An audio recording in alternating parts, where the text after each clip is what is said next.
इंसान हमेशा से एक चीज का गुलाम रहा है और वो है अपनी ख्वाहिशात या विशेष। बचपन से इंसान के दिल में ख्वाहिशात का एक तूफान होता है जो कि मरते दम तक थमता नहीं है। कोई ना कोई ख्वाहिश अधूरी रह ही जाती है। क्या खूब कहा है गालिब ने, हजारों ख्वाहिशें ऐसी कि हर ख्वाहिश पे दम निकले। बहुत निकले मेरे अरमा मगर फिर भी कम निकले। गौतम बुद्ध अपनी बादशाहत को रिजेक्ट करके जंगलों में चले गए। उन्होंने अपने आप को दुनिया की लज्जतों और विशेष से आज़ाद करने के लिए जंगलों में तने तन्हा गौरव फिक्र करना शुरू किया और हैरत अंगेज तौर पे उन्होंने फास्टिंग भी की, यानी कि रोजे रखे। और फिर ये हुआ कि गौतम बुद्ध इनलाइटेंड हो गए, यानी कि उनको निर्वाण हासिल हो गया। सिखिज्म, क्रिश्चियनिटी, जुदाइज्म, हिंदुइज्म, इस्लाम, अब कोई भी मजहब उठाकर देखें, हर मजहब में रोजे रखने का कॉन्सेप्ट मौजूद है। आखिर हर मजहब में रोजा रखने का कॉन्सेप्ट क्यों है, इसके पीछे क्या वजह है?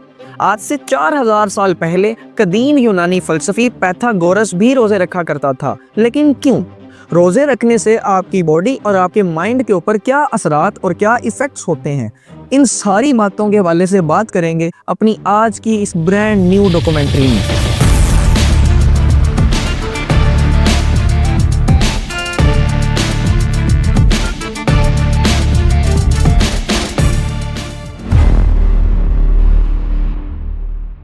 सुबह सूरज निकलने से पहले खाना खा लेना और फिर सारा दिन भूख प्यास बर्दाश्त करना और फिर इफ्तार के वक्त खाना खाना, ये रोजा रखने का एक बेसिक सा कॉन्सेप्ट है।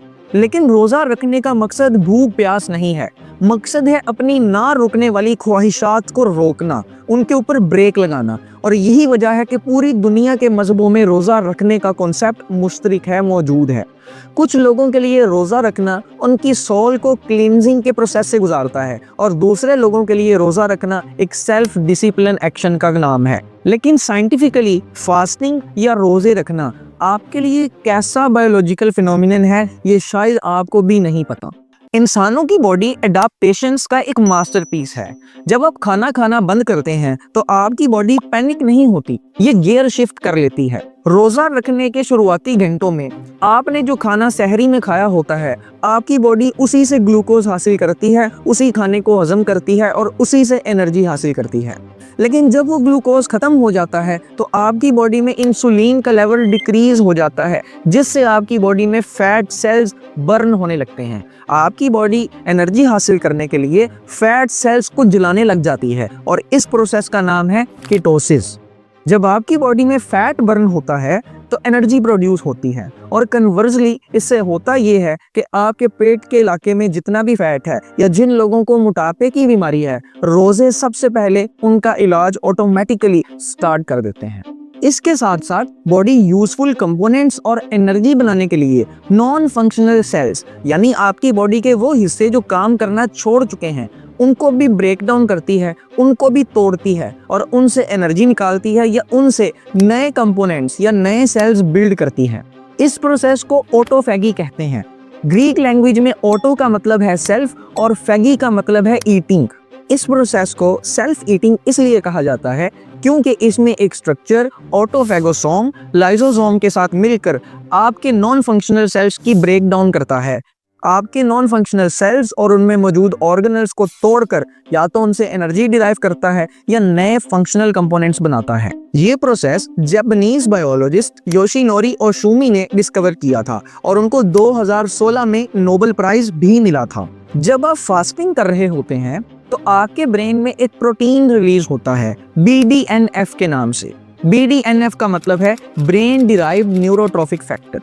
ये प्रोटीन आपके दिमाग में नए ब्रेन सेल्स को डेवलप करता है, आपकी मेमोरी को शार्प करता है और आपके दिमाग को स्ट्रॉन्ग बनाता है। इसका मतलब ये है कि रोजे रखने से आपकी ब्रेन और मेंटल हेल्थ के ऊपर सिग्निफिकेंट इम्पैक्ट पड़ता है, वो बहुत इम्प्रूव होती है। एक मिसकंसेप्शन ये भी है कि BDNF यानी कि ब्रेन डिराइव न्यूरोट्रॉफिक फैक्टर एक हार्मोन है, लेकिन ये एक हार्मोन नहीं, एक प्रोटीन है और नेचुरली ये प्रोटीन आपको जिंको बाइलोबा नाम की जड़ी बूटी में भी मिलेगा। यानी कि फास्टिंग या रोजे रखना सिर्फ भूख प्यास का नाम नहीं, बल्कि ये आपकी बॉडी को रिपेयर और रिन्यू करने का एक कम्प्लेक्स बायोलॉजिकल प्रोसेस भी है।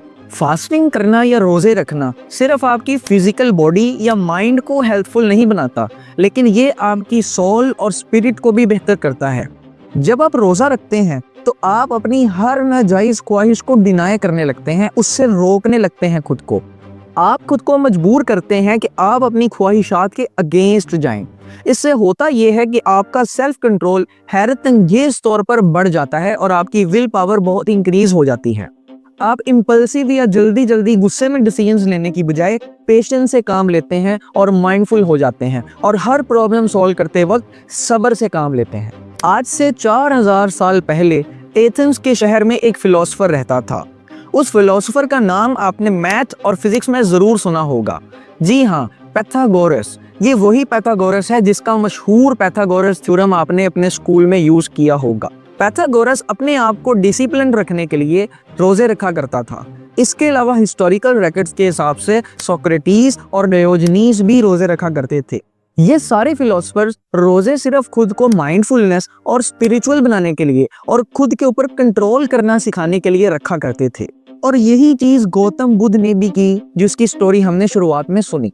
जिस तरह अल्लाह ताला कुरान में फरमाते हैं कि तुम लोगों पर रोज़े फ़र्ज किए गए जिस तरह तुमसे पहले लोगों पर किए गए थे। जब आप फास्टिंग करते हैं यानी कि रोज़ा रखते हैं तो आपकी बॉडी के सेल्स को खुद को रिन्यू करने का, खुद को नया बनाने का मौका मिल जाता है।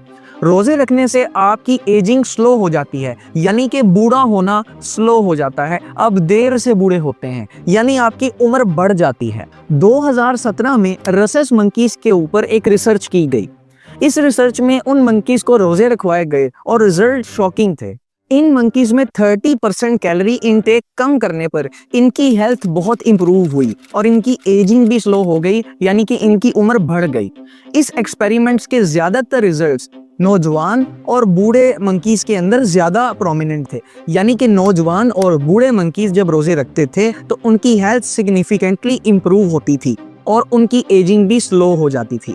लेकिन जो छोटे मंकीज थे, बेबी मंकीज थे, उनके अंदर इस रिसर्च के रिजल्ट्स कुछ खास नहीं थे। और ये बात इस्लाम के साथ 100% अलाइन करती है।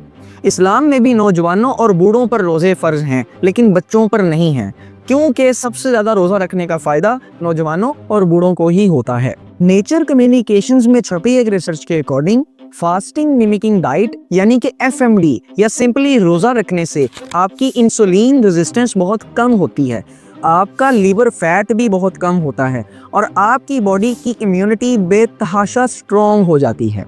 और तो और फास्टिंग करने या रोज़ा रखने से आपकी उम्र 2.5 साल इंक्रीज हो जाती है। चूहों पर या माइस पर चली एक रिसर्च के अकॉर्डिंग रोज़ा रखने से आपकी बॉडी में सर्टोइन 6 नाम का एक प्रोटीन खारिज होता है। ये प्रोटीन आपकी बॉडी के सेल्स की हेल्थ को रेगुलेट करता है, यानी कि पुराने सेल्स को रिन्यू करता है और नए सेल्स को मज़ीद स्ट्रॉन्ग करता है। इससे आपकी बॉडी में एजिंग का प्रोसेस यानी कि बूढ़े होने का प्रोसेस स्लो हो जाता है। रोज़ा रखने से आपकी बॉडी के ऊपर जो स्ट्रेस पड़ता है वो स्ट्रेस आपकी बॉडी में रेजिलियंस और बर्दाश्त की ताकत पैदा करता है। रमज़ान के रोज़े आने के साथ ही हमारी सोसाइटी में भी बदलाव आना शुरू हो जाता है। हमारी सोसाइटी में पेशेंस या सब्र की बेतहाशा कमी है। इसी वजह से बात बात पर लड़ाई झगड़ा और बदतमीज़ी होती रहती है। लेकिन जब रमज़ान के रोज़े आते हैं तो लोगों में पेशेंस या सब्र का लेवल इंक्रीज़ हो जाता है, वो लड़ने से परहेज़ करते हैं। इससे होता ये है कि सोसाइटी का ओवरऑल पेशेंस लेवल इंक्रीज़ होता है, एक दूसरे की हरकतों से बर्दाश्त बढ़ती है, लोगों में यकजहती या यूनिटी पैदा होती है। जब बहुत सारे लोग मस्जिदों में जाकर इकट्ठे नमाज पढ़ते हैं तो एक दूसरे से मुलाकात भी होती है, जिससे फिर यूनिटी बढ़ती है। रमज़ान के महीने में इफ्तार पार्टीज़ अरेंज की जाती हैं, जिसमें दोस्त और रिश्तेदार इकट्ठे बैठ के खाना खाते हैं। इससे पूरी सोसाइटी एक महीने के लिए एक ही पेज पर होती है। रिश्तेदार और दोस्त अपनी लड़ाइयाँ झगड़े भूल भुलाकर इकट्ठे खाना खाते हैं और यही इस्लाम की हकीकी खूबसूरती है। रमज़ान का महीना भूख और प्यास इंसान को गरीबों की ज़िंदगी का एहसास दिलाता है। दुनिया के सारे मज़हबों में गरीबों की हेल्प करने का हुक्म है, दर्स है, जैसे कि हिंदू, ईसाई और यहूदी चैरिटी करते हैं, और सिख मज़हब में तो गरीबों को खाना खिलाने के लिए लंगर का निज़ाम भी मौजूद है। इस्लाम में भी बिल्कुल इसी तरह गरीबों का बहुत ख्याल रखा जाता है। रमज़ान के रोज़े में लोग बढ़ चढ़ कर ज़कात देते हैं, जिससे गरीबों की हेल्प होती है। ये भी देखने में मिला है कि रमज़ान के महीने में क्राइम भी बहुत कम हो जाते हैं। रमज़ान के महीने में लोग फियर ऑफ गॉड की वजह से उल्टे काम नहीं करते, बुरे काम नहीं करते और significant decrease in crime show होता है। जैसे ही रमज़ान आता है वो अपने साथ इकोनॉमिकल डेवलपमेंट भी लेके आता है। रमज़ान के महीने में लोगों का बिजनेस अरूज पर होता है, चाहे सहरी और अफ्तारी के लिए खाने के सामान की दुकान हो या फिर ईद के लिए कपड़ों की दुकान, हर जगह खचाखच रश होता है। इसी तरह अफ्तारी और सहरी के वक्त रेस्टोरेंट्स में भी लोगों की भरमार होती है। इससे मुल्क की जीडीपी ग्रो होती है, लोगों को बिजनेस में हेल्प मिलती है और मुल्क की जाम मुईशत का पहिया चलने लगता है। इफ्तारी के बाद सहरी तक क्रिकेट खेलना रमज़ान का सबसे खूबसूरत और हसीन पार्ट है।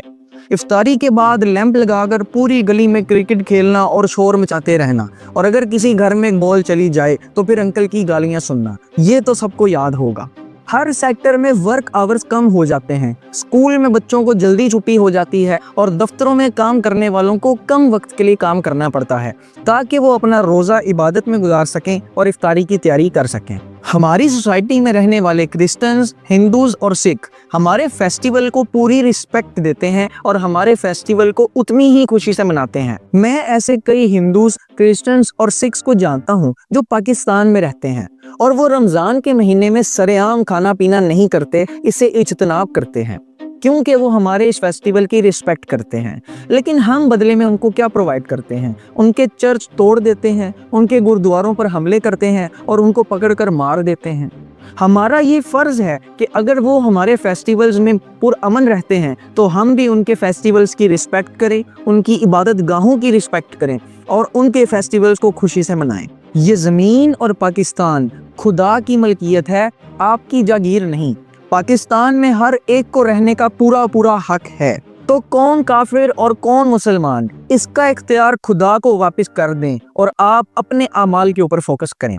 मेरी इस वीडियो से आपसे गुजारिश है कि आप कोई भी अक़लियत को देखें, किसी भी गैर मुस्लिम को देखें, उसकी रिस्पेक्ट करें, उसके साथ दुश्मनी ना पालें। ये भी हमारी तरह इंसान है और उनको जीने का पूरा हक है और अपना मज़हब प्रैक्टिस करने का भी पूरा हक है। बाल आखिर रमज़ान सिर्फ एक मजहबी महीना नहीं, ये आपकी बॉडी को प्योरीफाई करता है, आपके माइंड को स्ट्रॉन्ग करता है और इसमें बहुत सारे बायोलॉजिकल फ़ायदे हैं। हम उम्मीद करते हैं कि आपका ये रमज़ान खैर व आफियत से गुजरेगा और आप इसमें खूब नेकियां कमाएंगे और लोगों की मदद करेंगे और रिस्पेक्ट करेंगे। हमारी ये डॉक्यूमेंट्री देखने का बहुत शुक्रिया। अगर आपको ये पसंद आई हो तो आप इसको अपने दोस्तों के साथ शेयर कर सकते हैं। बहुत शुक्रिया। अल्लाह।